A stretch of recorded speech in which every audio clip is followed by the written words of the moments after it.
Let's talk about the American dream, the classic vision of a house, a steady job, and a future brighter for your kids than your own.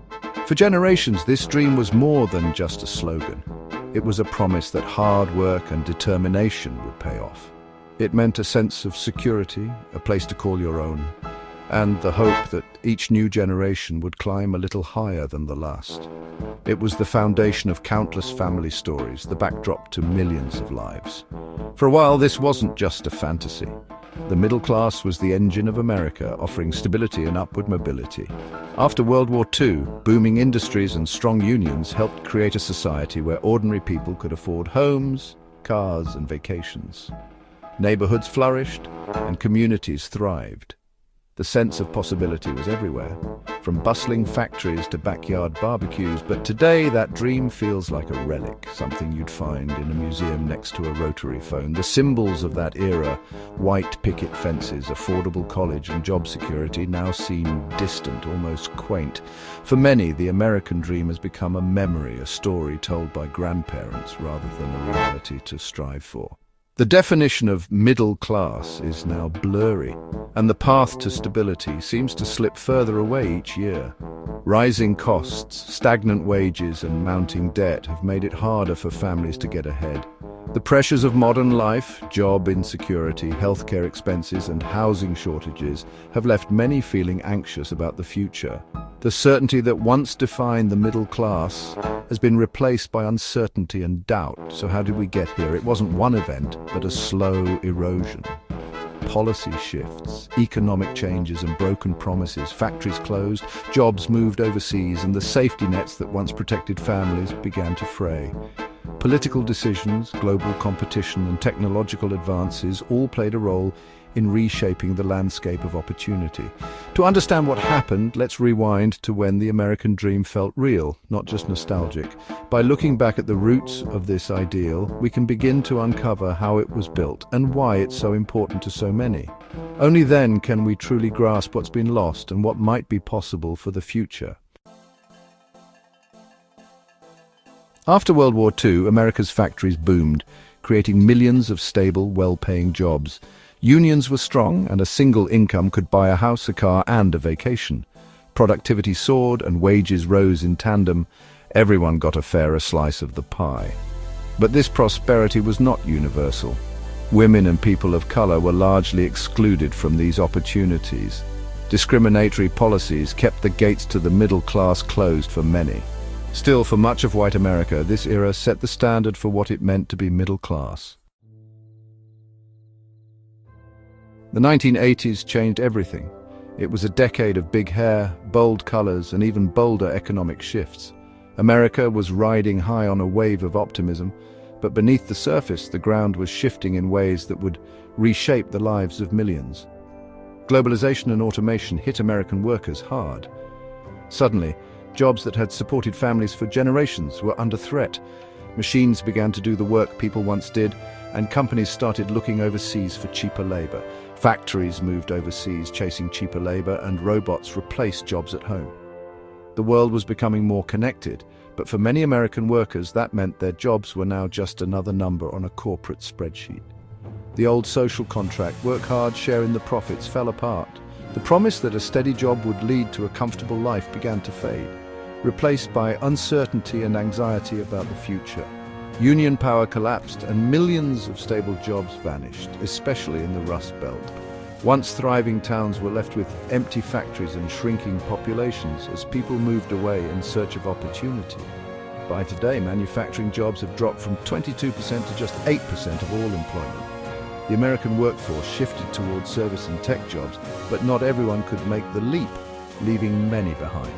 Companies prioritized shareholders over workers, and the era of shared prosperity ended. Profits soared, but the benefits flowed mostly to the top, while workers faced stagnant wages and dwindling job security. The mullet economy was born, business in the front, party for the rich in the back. The gap between the wealthy and everyone else grew wider as the rewards of growth were increasingly concentrated among the few. The middle class was left behind, struggling to keep up in a world that seemed to have moved on without them. The American dream, once within reach for so many, now felt like it was slipping away. The result?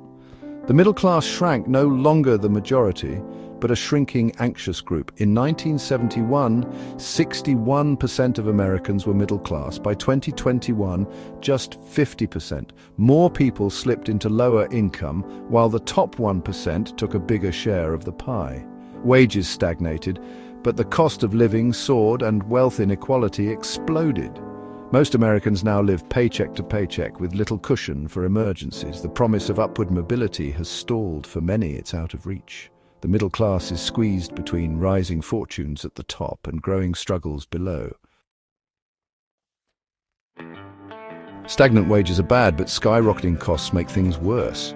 Housing prices have far outpaced incomes, turning homeownership into a distant dream for many.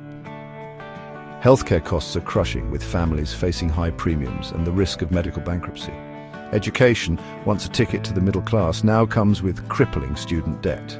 Since 1980, college tuition has soared over 1,200%, while wages barely moved. Young people start adulthood deep in debt, delaying homes, families, and stability. Essentials cost more, but paychecks don't keep up. The middle-class lifestyle is now a struggle, not a given. The squeeze isn't equal. Systemic inequalities make it worse for some. The racial wealth gap is staggering. The typical white family has 8 times the wealth of a black family. Discriminatory policies and economic shocks hit communities of color hardest. Single-parent households, mostly led by women, face huge financial pressures. Older Americans can't afford to retire, working low-wage jobs into their 70s. Those without college degrees are left behind as the economy shifts to knowledge-based jobs. For many, the squeeze is a chokehold. Enter the gig economy. Ride shares, food delivery, endless side hustles. It's sold as freedom, but for many it's a necessity to patch holes in the budget.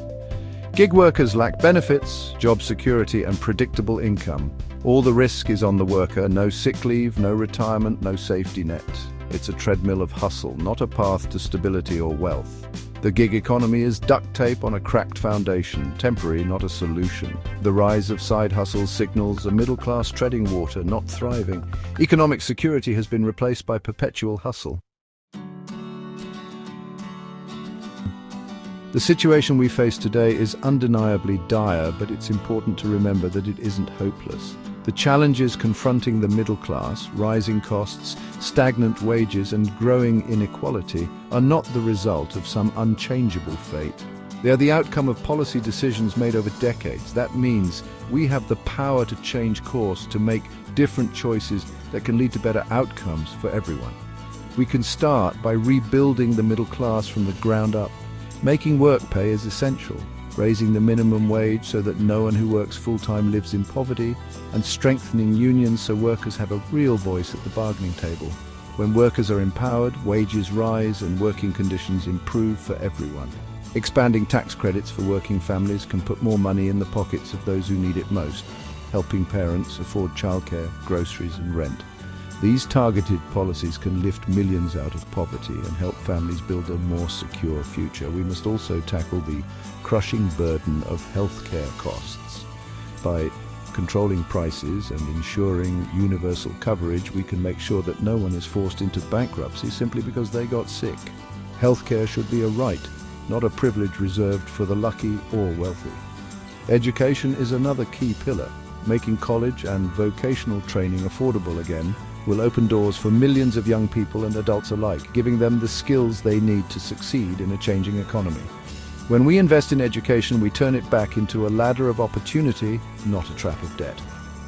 At the same time, investing in infrastructure, our roads, bridges, and public schools, creates good jobs and strengthens the foundation of our communities.